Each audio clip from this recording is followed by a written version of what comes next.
yang disambil, ya, disambil kasih ya.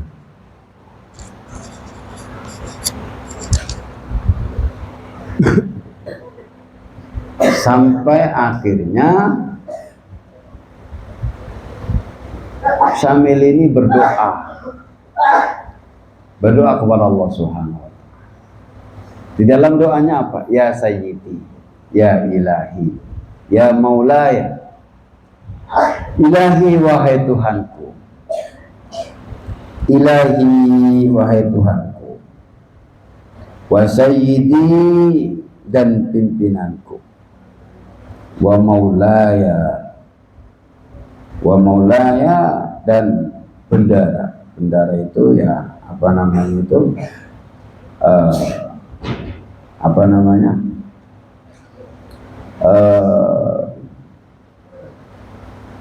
Tuhan, sama maknanya itu sama. Lakon akramta, sungguh engkau telah memuliakan. Lamnya itu lam qasam, qadnya masuk pada fi'il madi, maknanya litahqiq. Laqad akramta, sungguh engkau telah memuliakan ni kepadaku, kata si Syamil. Ya Allah, sesungguhnya engkau telah memuliakan aku bil islami, dengan masuk Islam.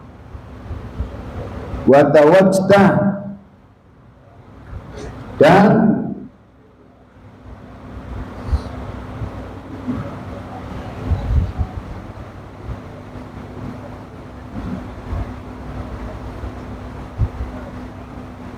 menempatkan atau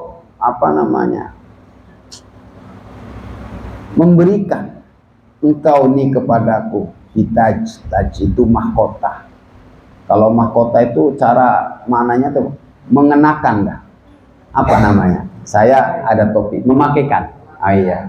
Tawajjah itu kan, wajah itu menghadap. Mananya wajah itu kan menghadap. Ini wajah itu wajiyah. Sesungguhnya aku hadapkan, gitu kan? Menghadap. Tapi karena di sini lafaz setelah tawajjah itu maknanya taj, maka dimakna bukan mahkota, melihat mahkota, bukan, tapi dipakaikan. Itu kadang kalimat itu seperti itu, yang melihat dari syakul kalam. Makna tawajjah kan menghadap, maka saya tidak maknai menghadap. Kalau mana aslinya ini wajah tu wajhiya lilladzi fatara sama, itu kan sesungguhnya diriku menghadap, kan gitu. Nah, makna itu.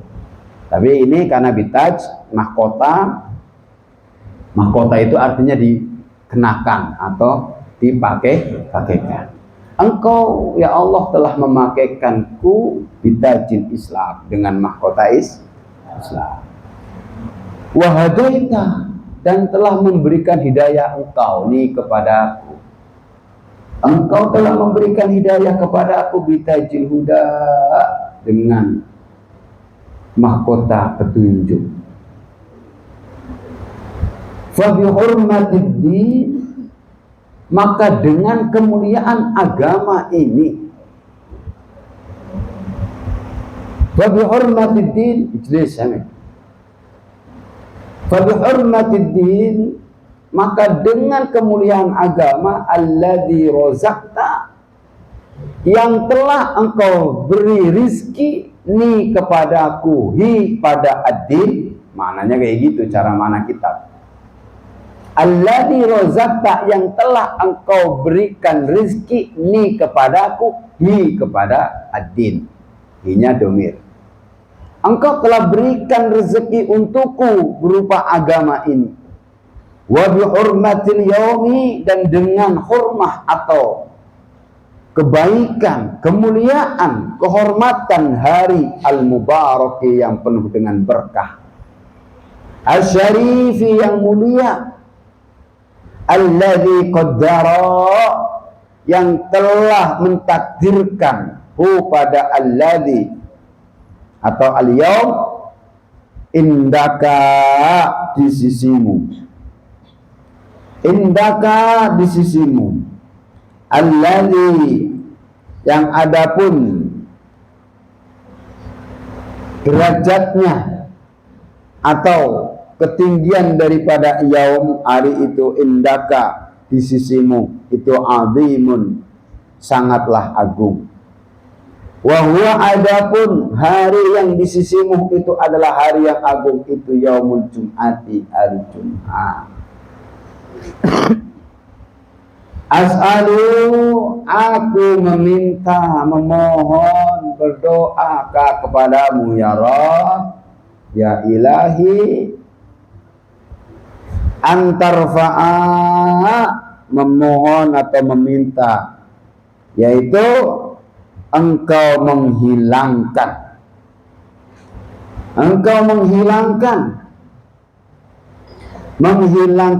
syughla nafaqati ayali, yaitu menghilangkan pada kesibukan nafkah untuk keluargaku,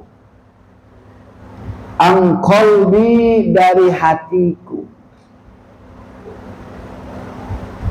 Aku memohon kepadamu ya Allah, hilangkanlah hati ini sibuk memikirkan nafkah untuk keluargaku. Itu mintanya, itu caranya. Ini amalan bisa dicoba.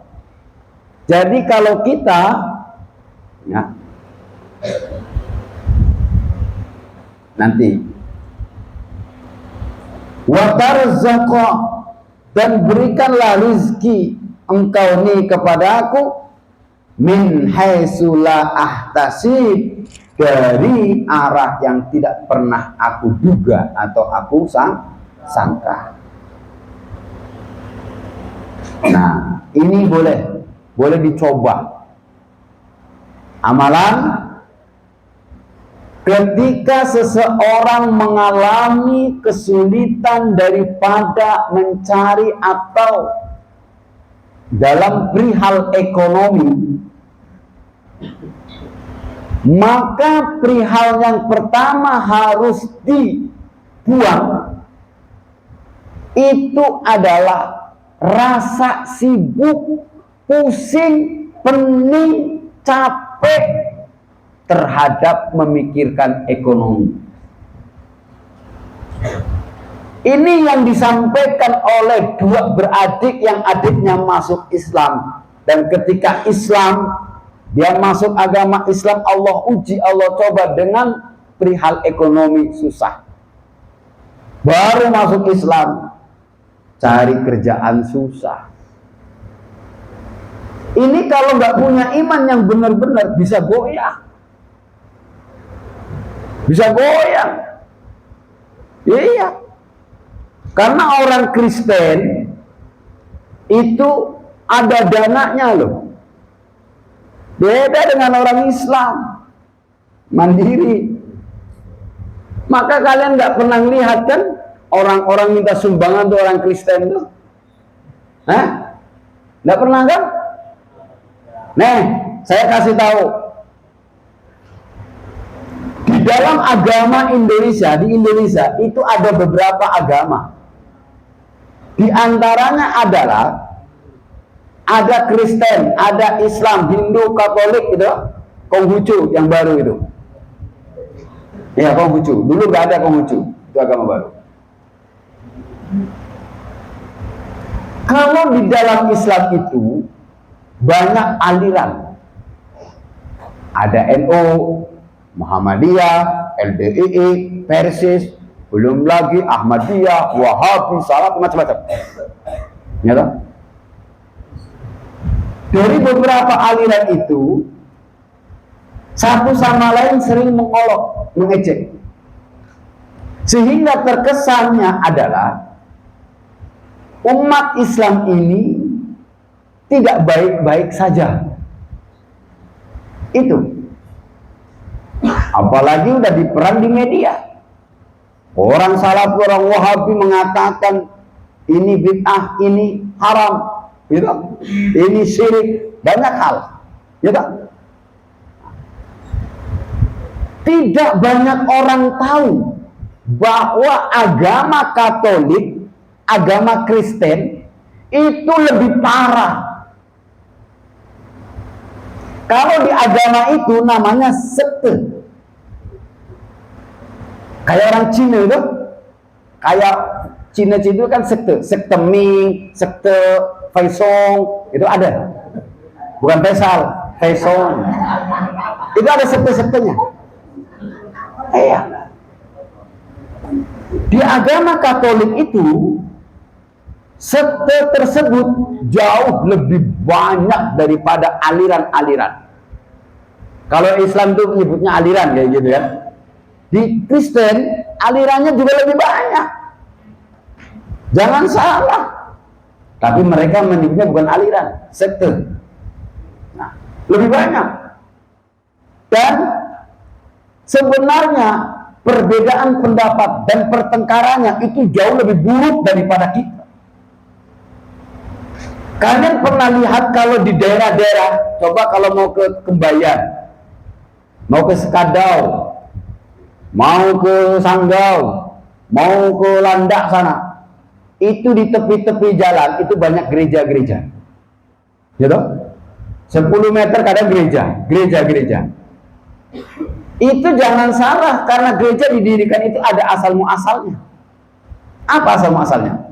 Asal muasalnya begini. Ada si A menjadi pimpinan gereja Katolik Santos Van Kristus, gitu seumpama. Terus pengikutnya itu nggak cocok dengan imamnya, maka si B sebagai pengikut nggak cocok, si B mendirikan gereja G, namanya Paulus. Nah, nanti dia punya jamaahnya nggak cocok dengan imamnya, bikin lagi. Itu boroknya, cuma nggak kelihatan, kita nggak ngerti. Belum lagi dalam seseorang yang beribadah, mereka mengatakan ibadah itu setiap minggu. Jangan dikira dia pakaiannya itu bagus-bagus, iri dengkinya banyak. Antara satu dengan satunya jamaah itu dengkinya banyak. Belum lagi di dalam mereka beribadah itu ada iuran wajibnya.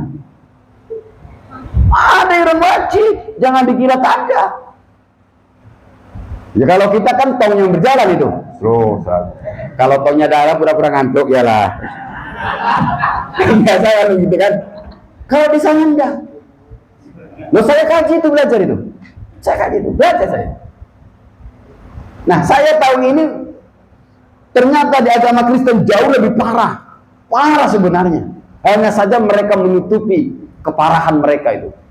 Tidak dipublikasikan. Saya tahu dari mana? Saya tahu waktu di Jakarta. Tahun 2017. Saya pernah di sana. Ikut pelatihan selama 11 hari gitu. Data-data itu dari pusat sudah. Ya, dibuka semuanya. Itu orang Kristen itu. Ya. Tapi kan tidak kelihatan. Itu tadi ditutup rapi. Ah, tuh. Dah, kembali. Nah, seseorang yang tadinya kafir masuk agama Islam. Kemudian di saat masuk Islam, Allah uji dia. Keimanannya. Lewat apa? Kekurangan materi. Kekurangan materi, kekurangan harta benda, kekurangan sandang pangan. Mu'alaf. Biasalah mu'alaf. Baru masuk Islam, keluarganya kadang tidak mengakui, dikeluarkan. Biasanya seperti itu, Pak. Begitu dikeluarkan dari rumah dan keluarga besarnya, dia kebingungan. Dia punya teman, tapi teman-teman Konghucu, teman-teman Kristen. Begitu masuk Islam, dia bingung. Mau cari kerja di mana, cari duit di mana, kan begitu biasanya. Sama terjadi dengan kasus yang ini. Kita kaji. Nah, ketika seseorang mengalami yang demikian, saudara kecilnya yang masuk Islam beserta keluarganya diuji 1 hari ke pasar cari kerjaan tidak dapat, 2 hari cari kerjaan tidak dapat, 3 hari kemudian dia cari kerjaan pun tidak dapat. Ketika dia mencari pekerjaan tidak dapat, apa yang dia lakukan?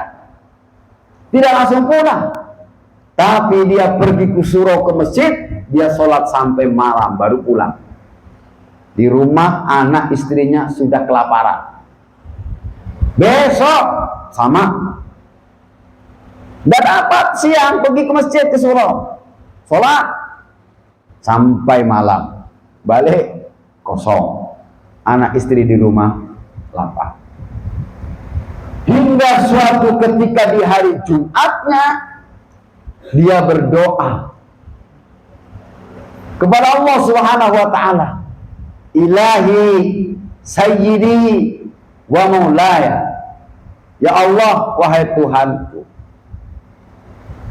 Engkau telah agungkan, Engkau telah hormatkan, Allah, Engkau telah memberikan sebuah penghormatan untukku, muliakan untukku, tinggikan derajatku dengan adanya agama Islam dalam diriku. Engkau berikan hidayah kepadaku sehingga aku bisa masuk agama Islam. Engkau muliakan diriku dengan Islam ini. Maka dengan demikian, dengan kehormatan yang mana telah Engkau berikan rizki kepadaku berupa agama Islam. Ini Islam ini adalah rizki yang paling mulia. Wa bihormati, dengan kehormatan, kehebatan, keberkahan daripada ini hari, yaitu hari Jumat. Yang mana hari Jumat ini adalah hari mubarak, hari penuh berkah, hari asyarif, hari mulia menurut Engkau. Ini hari Jumat, ya Allah. Maka aku meminta, memohon, berdoa kepadamu, ya Allah. Doanya apa? Hilangkanlah di dalam hatiku sibuk, pusing, pening, capek, sakit, persoalan nafkah keluarga. Bukannya minta ya Allah berikan rezeki yang banyak, tapi orang itu dia meminta kepada Allah, hilangkan di dalam hatinya untuk memikirkan, untuk sibuk persoalan nafkah keluarga. Dia minta apa? Minta diberikan, hatinya adalah, ya Allah, berikanlah rizki untukku, yakni rizki min haitsu la, itu ya. Sehingga ketika doa itu didengar oleh Allah, apa kata Allah? Fa'ana Allahi astahyi min ahli. Maka dia bertanya, fa'ana, maka sesungguhnya aku, ini masih doanya dia. Wallahi, demi Allah, astahyi, aku malu, min ahli, dari keluargaku, wa yali, dan keluarga anak, yaitu karena anaknya. Wa akhafu, dan aku khawatir, aku takut, alaihim, atas mereka. Wa akhafu, dan aku takut, aku khawatir, alaihim, atas mereka. Atas mereka min taghayyuril hali, mati, dari berubahnya keadaan. Ini hati-hati. Biasa perempuan itu suka mengacau laki-laki, suka membuat pendirian laki-laki itu goyah gara-gara perempuan. Maksudnya apa? Suaminya udah bagus, kena rayu istrinya, bang, udahlah bang, kita setelah masuk Islam bang, rupa rezeki kita tak ada bang. Setelah kita masuk Islam, rupa jadi miskin bang, bagus balik lagi ya ke Katolik bang. Nah, itu hati-hati. Itu perempuan bisa saja demikian. Maka dia berdoa kepada Allah, ya Allah, sesungguhnya diriku itu, demi Allah saya malu ya Allah. Malu kepada siapa? Malu kepada istri dan anak-anakku. Kalau sampai keadaan ini saya tidak mendapatkan sesuatu, saya khawatir, saya takut keadaan mereka yang sekarang ini menjadi seorang yang beriman. Sekarang ini dia menjadi muslim, tapi takut gara-gara tidak ada duit, tidak ada makanan, mereka berubah pikiran dan kembali ke agama semula. Ya Allah, saya nggak mau. Itu doanya. Ya. Akhirnya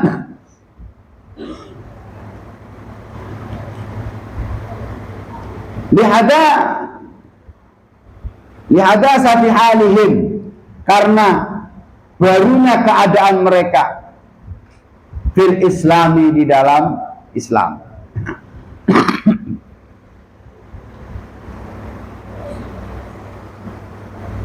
Summa qoma, kemudian setelah dia berdoa, dia bangkit, dia bangun. Summa qoma, kemudian si Syamil berdiri, bangkit, bangun. Wastaghola, dan si Syamil, wastaghola, dan sibuk si Man. Man ini si akun sogir, kembalinya ke akun sogir. Wastaghola, dan sibuk si akun sogir bis sholati, dengan melakukan sholat. Wasalla, dan sholat rakaataini, dengan 2 rakaat. Wasalla, dan melakukan sholat si akhun shogir atau si man atau rojul samil rakaataini, dengan 2 rakaat. Falamma kana, maka ketika ada. Falamma kana, maka ketika ada. Apa yang ada? Waktu intisafin nahari, waktu separuh daripada siang. Falamma kana, maka ketika ada. Apa yang ada? Waktu intisafin nahari, waktu separuh daripada siang hari. Kharaja, keluar siapa? Hada syab, seorang pemuda, ilal jum'ati, ke Jumatan. Wa ghalaba, dan mengenai ala auladihi, atas anak-anaknya si Syam. Si Syamilnya pas hari Jumat itu pergilah dia sholat Jumat kan. Dia pergi sholat Jumat, meninggalkan anak-anaknya dalam keadaan alju, kelaparan. Wa ghalaba, dan mengenai ala auladi, atas anak-anaknya. Apa yang mengenai alju'u, rasa lapar. Waja'a, dan datang siapa? Rojulun, seorang laki-laki, ila babi baitihi, ke pintu rumahnya si Syab. Syab itu rojul, rojul itu akun sogir si Eman itu si Syamil. Itu contohnya, saya biar paham.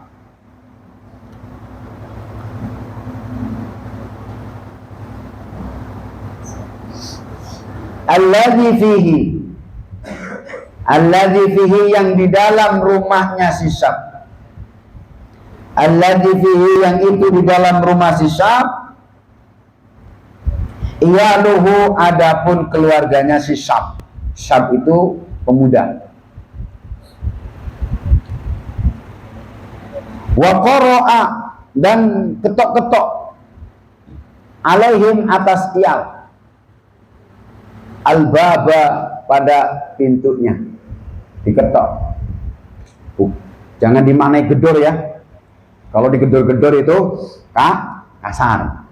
Oh, kalau gedor-gedor gini digedor-gedor. Kalau orang bertamu kan diketuk. Nah, diketuk-ketuk. Nah, jangan dimaknai digedor-gedor. Nah. Wa qara'a, dan mengetuk si rojulun alaihim atas iyal wa qara'a dan mengetuk alaihim atas iyal al-baba pada pintu.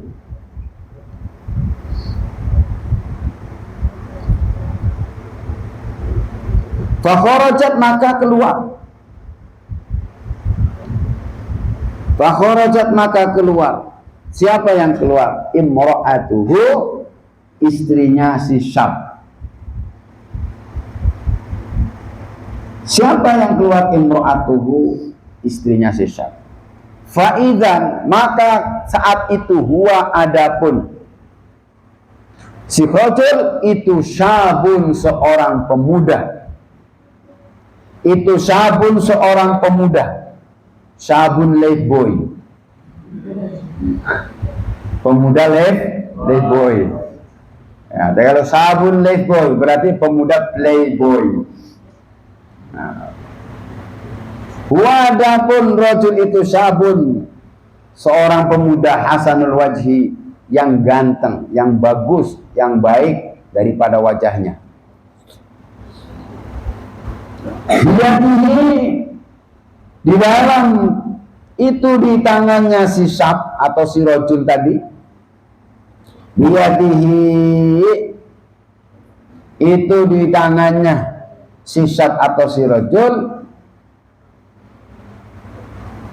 tobakun, adapun sa kotak. Nah itulah tobak itu satu apa namanya itu ya, baki itu ya tempat saya makan atau tempat apalah itu baki, kayak penampan gitu ya, satu penampan di satu kotak lah, anggap seperti itu. Min zahabin, dari emas. Muktiun yang ditutup dimindilin dengan kayu.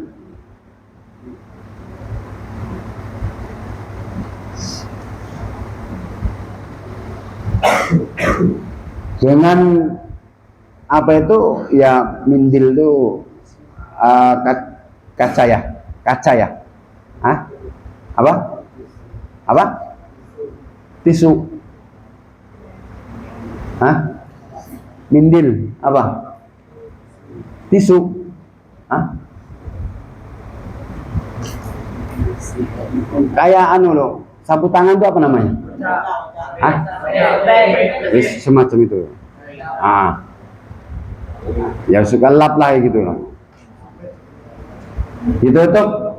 Jadi penampan tuh bakinya itu isinya emas, itu ditutup.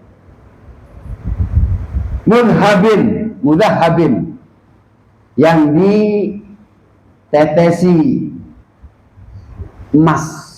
Oh, bayangkan apa, sapu tangannya itu ditetesi emas. Sorban lah ini nih bakinya, sorbannya ditetesi emas. Faqala maka berkata si rajul atau si Sablaha kepada imro'atahu, khudhi, ambillah engkau, hadat tobako pada baki ini,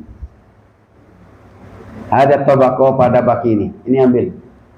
Wakuli, dan katakanlah engkau di zaujika, terhadap suamimu, hadihi, adapun ini, itu ujratu amalika, bayaran amalmu. Sampaikan ya, kalau suami kamu datang bilang ini bayaran dari amalmu, kayak gitu. Hadihi apa? Ujratu amalika fi yaumaini, dalam 2 hari. Fazada maka bertambah,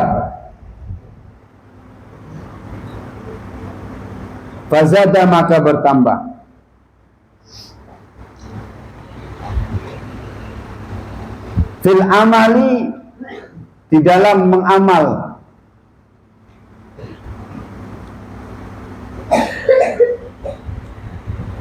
Oh, apa tuh? Oh, anta. Oh, fazid. Oh, ada antanya tuh. Fazid, maka nambahlah engkau anta ya dirimu fil amali, di dalam beramal. Ini bayaran 2 hari.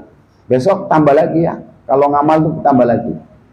Tazidaka, maka kamu akan mendapatkan tambahan untukmu. Nahnu, adapun kami, fil ujrati, di dalam bayaran. Nahnu, ya kami, fil ujrati, di dalam bayaran. Khosatan, lebih-lebih, terutama, wabil khusus, fi hadzal yaumi, di dalam hari ini, yakni dikehendaki yaumal jum'ati, pada hari Jumat. Sebab apa? Fa innal amala, maka sesungguhnya amal al-qalila, yang sedikit, fi hadzal yaumi, di dalam hari ini, indal maliki, di sisi Tuhan yang maha merajai, al-jabbari, yang perkasa. Al-jabbari, yang perkasa, itu kasirun, banyak. Amal di hari Jumat yang sedikit itu menjadi banyak di sisi Allah Subhanahu wa Ta'ala. Dah, di sini loh. Dari cerita ini, ya, kesimpulannya adalah seseorang yang baru saja masuk Islam atau mu'alaf akan diuji keimanannya oleh Allah Subhanahu wa Ta'ala.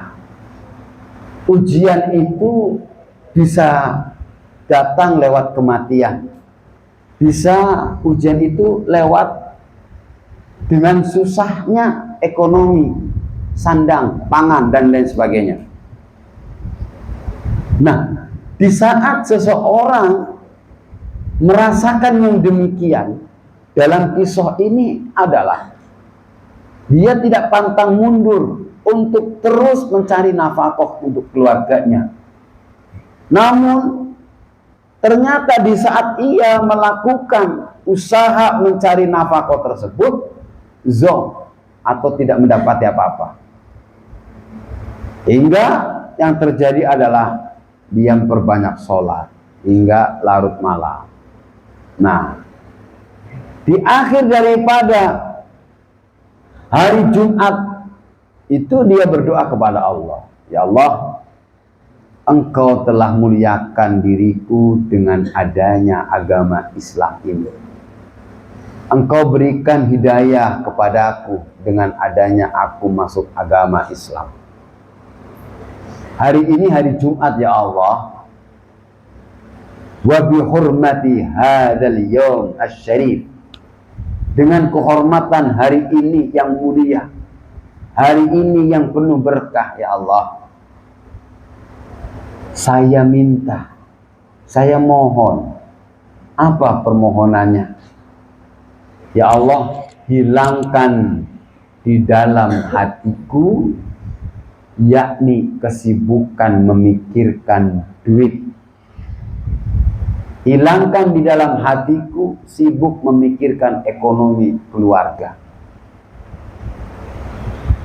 Berikan rizki kepadaku ya Allah, rizki yang datang tidak pernah disangka, yang tidak pernah diduga. Kenapa? Fa'ana wallahi astahi ya Allah, saya malu ya Allah. Malu kepada siapa? Malu kepada istri dan anak-anakku. Aku juga khawatir, aku juga takut kalau seandainya keadaan yang seperti ini menjadikan keluargaku berubah, sebab anak dan istriku juga baru masuk Islam. Kalau seandainya keadaan yang seperti ini terus terjadi ya Allah, saya khawatir mereka kafir. Saya khawatir dia kembali ke agama Nasrani. Sementara kami telah diberikan hidayah oleh-Mu berupa agama Islam, ya Allah. Itu permohonan atau doa dari seorang mu'ad. Di hari Jumat itu. Setelah doa itu, kemudian dia bangkit, dia berdiri, dia sholat. Untuk melakukan sholat Jumat.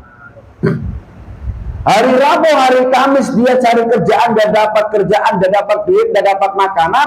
Hari Jumat bukannya cari makanan lagi, pas hari Jumat dia pergi sholat Jumat.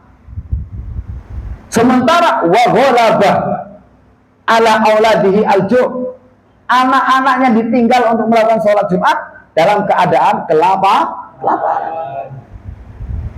Tapi begitu dia pergi ke masjid untuk melakukan sholat Jumat, ada tiba-tiba datang seorang laki-laki.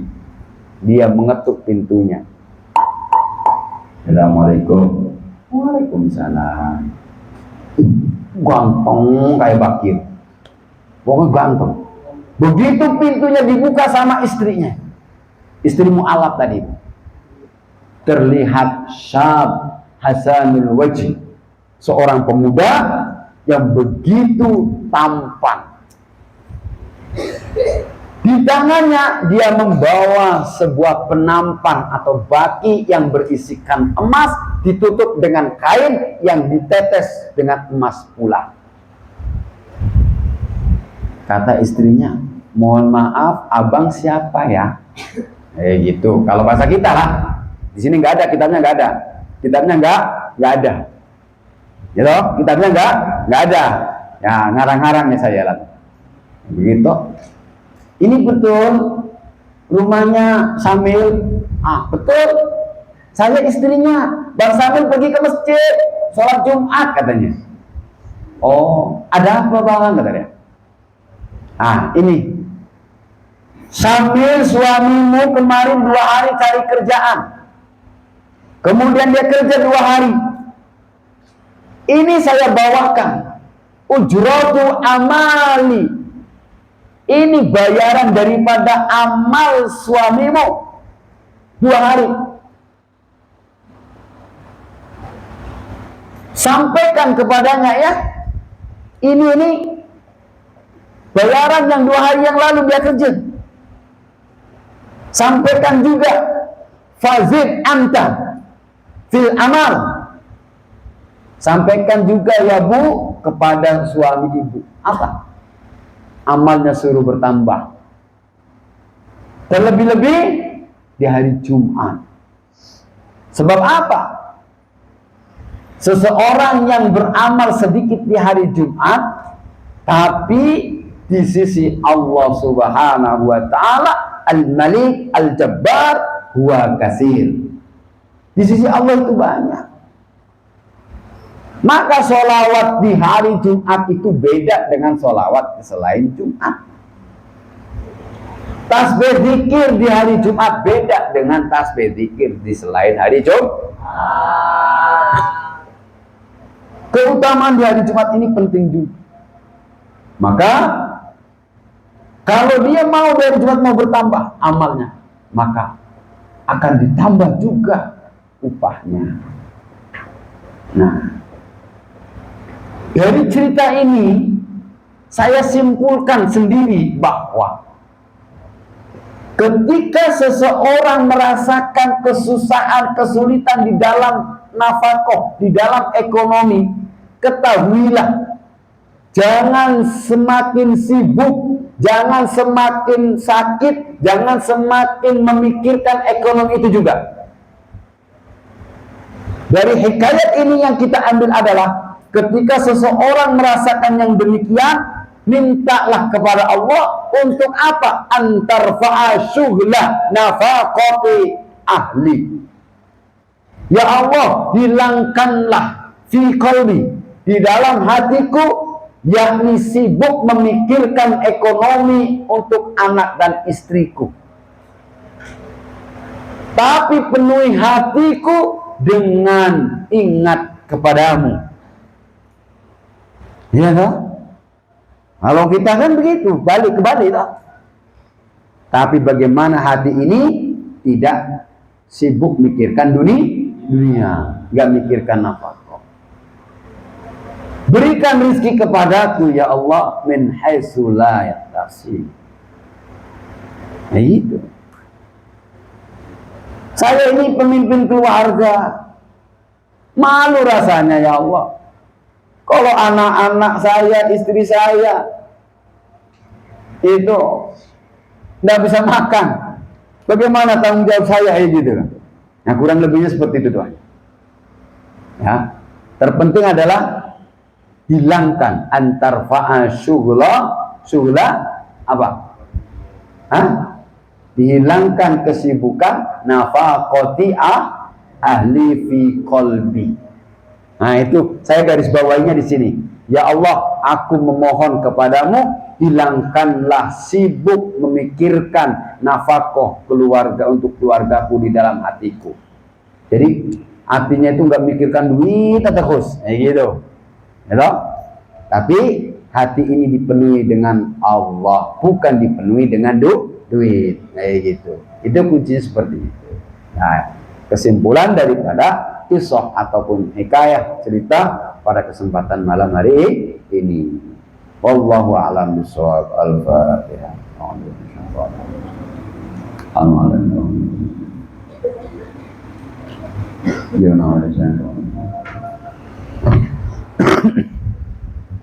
Anak-anakku semuanya, bentar lagi kalian libur.